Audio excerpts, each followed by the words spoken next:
నుంచి ఇప్పటి వరకు అతన్ని జాడలేదు, అదృశ్యమైపోయాడు.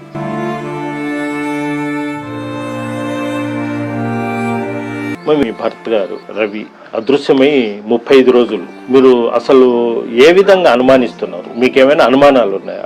ఇప్పుడు మాకు ఒక అతని మమ్మల్ని ఇలా ఇబ్బంది పెట్టిండని చెప్పినప్పుడు అతన్ని ఎందుకు ఎంక్వైరీ చేయటం లేదు? దీంట్లో పోలీసు వాళ్ళు కూడా వాళ్ళతో కలిసి సైలెంట్ అయిపోతున్నారా? అంటే పోలీసు వాళ్ళు సేకరించడం కంటే మీరు మీ కుటుంబ సభ్యులు తిరిగి సేకరించిందే ఇది ఉంది. కనీసం వాళ్ళు సీసీ ఫుటేజ్ అలాంటివి ఏమైనా సేకరించారా? వాళ్ళు ఇక్కడ ఏమి సేకరించలేదు సార్. వాళ్ళు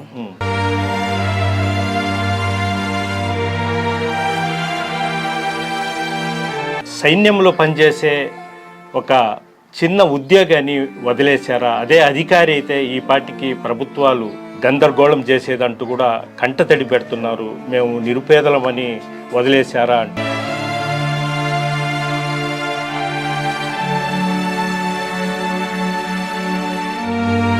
భర్త గారు ఒక చిన్న ఉద్యోగి అని నిర్లక్ష్యం వహిస్తున్నారా అనే భావన మీలో ఉందా? ఉంది సార్, ఉంది కాబట్టి వాళ్ళు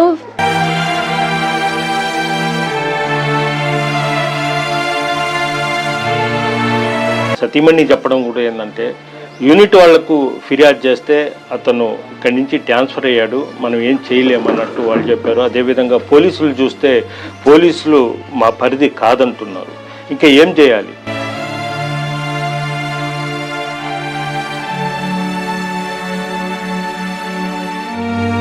మా దగ్గర ఉన్న డబ్బు చాలా వరకు ఖర్చు పెట్టాం, పోలీసులకు కూడా ఖర్చు పెట్టి ఎతికిచ్చాం, అయినా ఫలితం లేదు. ఇంకా ఏం చేయాలని కూడా ఆ కుటుంబం అయితే సుమారు 35 రోజుల నుంచి కంటదడి పెడుతున్నారు. కనీసం ఆ ఇంట్లో పొయ్యి కూడా ఎలగలేదు.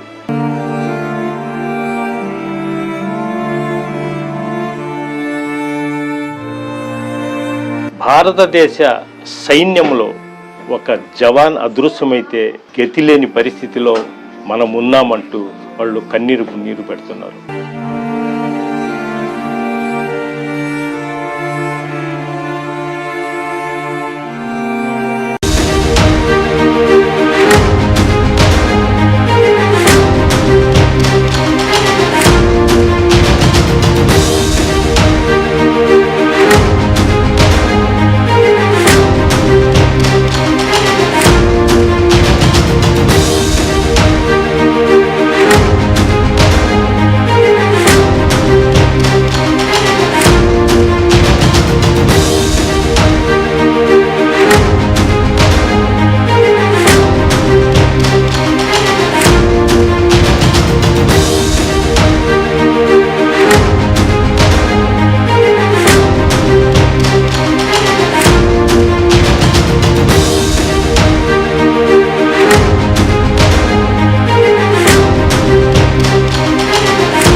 Welcome to RTV. నేను మీ గయాజ్ని. ప్రస్తుతం మనము ఉదయగిరి నియోజకవర్గంలోని తోటల చెరువుపల్లిలో ఉన్నాం. ఈ గ్రామానికి చెందిన పగడాల రవి భారత సైన్యంలో ఒక సఫాయిగా పనిచేస్తున్నాడు. జూలై 19వ తేదీ నుంచి ఇప్పటి వరకు అతను జాడలేదు, అదృశ్యమైపోయాడు. ఈ విషయమై ఆ కుటుంబ సభ్యులు మొత్తము పోలీసులకు ఫిర్యాదు చేయడం, అదేవిధంగా మొత్తం వాళ్ళ కుటుంబ సభ్యులు మొత్తం నెల రోజుల నుంచి తిరిగిన చోట లేదు. అదేవిధంగా మాజీ ఉపరాష్ట్రపతి వెంకయ్య నాయుడు సైతం స్పందించి దీని మీద గట్టి చర్యలు తీసుకోవాలంటూ పోలీసులకు కూడా ఇచ్చేయడం జరిగింది. అయితే పోలీసులు మాత్రము నామకే వాస్తే ఎన్క్వైరీ చేసి చేతులు దులుపుకున్నారు.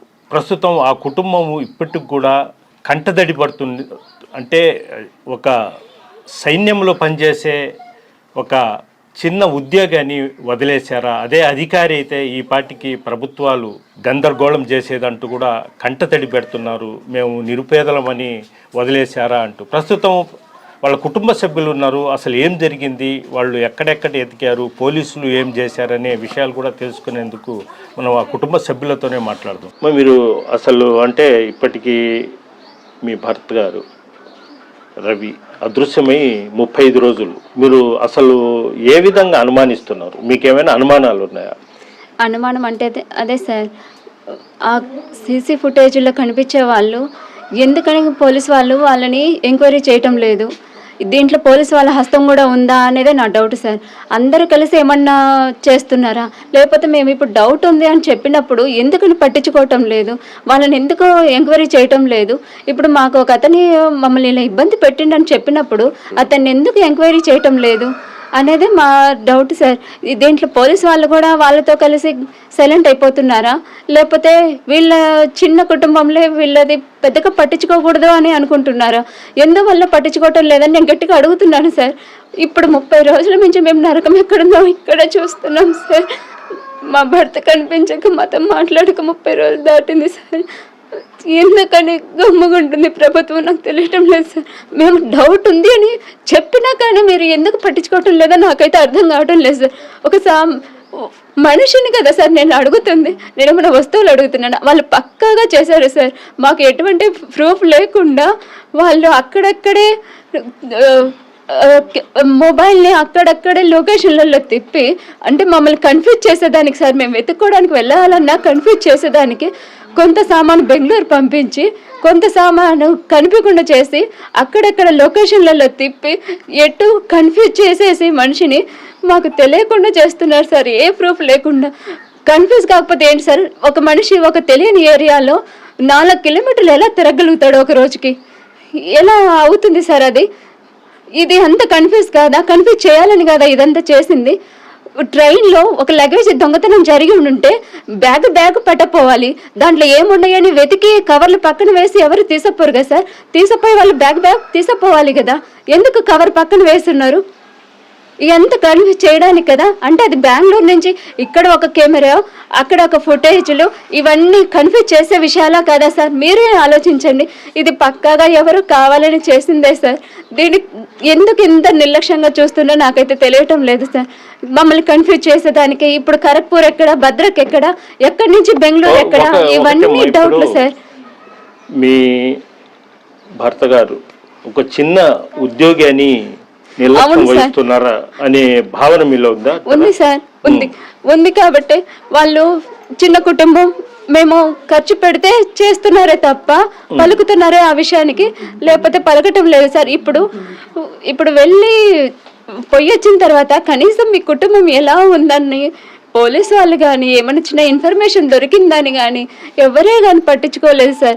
మేము ఖర్చు పెట్టినప్పుడైతే మాత్రమే వాళ్ళు పలుకుతున్నారు, చేస్తున్నారే తప్ప తర్వాత మీకు ఏమైంది, ఉన్నారా, ఏమైనా తెలిసిందా, లేదా మా నుంచి ఏదైనా తెలిసిందా అన్న విషయం కానీ ఏమి చెప్పటం లేదు సార్. ఇప్పుడు ఖర్చు మొత్తం మీరే భరించారా పోలీస్కి? అవును సార్, మేమే భరించాం సార్. ఇక పెట్టలేకపోతున్నాం సార్.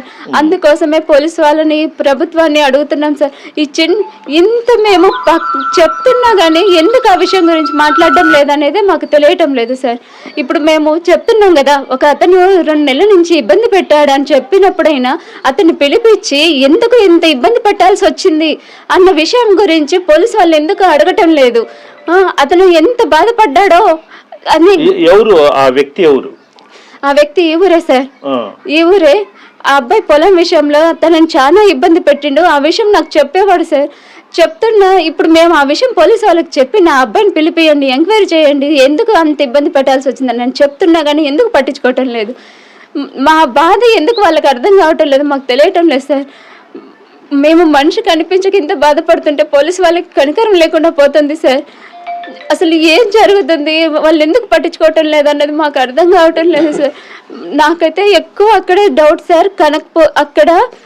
ఖరగ్పూర్లో ఫుటేజ్ దగ్గర కనిపించిన వ్యక్తులను ఎంక్వైరీ చేస్తే ఏమైందా, అసలు ఏంటి ఆ విషయం అనేది కనీసం వాళ్ళు చేశారన్నది కూడా కదా సార్. మనిషిని చూస్తుంటారు కదా, చూసారా ఈ మనిషి ఎక్కడ దిగాడా ఎక్కాడా అనే విషయమైనా తెలుస్తుంది కదా సార్. ఎందుకు అలా అడగటం లేదు?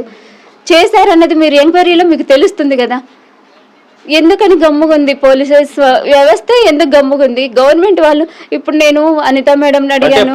పోలీసు నిన్న కూడా ప్రెస్ మీట్ పెట్టేసి మేము ఎతికాము, మా టీంలు పోయాయి, మొత్తం చూసాము, మా ప్రయత్నాలు మొత్తం చేశాము, మా పరిధి కాకపోయినా మేము చేశాము అని వాళ్ళు చెప్పుకుంటూ వచ్చారు. దాని ఏమంటారు సార్? అటు యూనిట్ వాళ్ళు యూనిట్లో లేడు అంటున్నారు, ఇటు వీళ్ళు మా పరిధి కాదు అంటున్నారు. అయితే మేము ఎక్కడికి వెళ్ళి అడగాలి సార్ న్యాయము?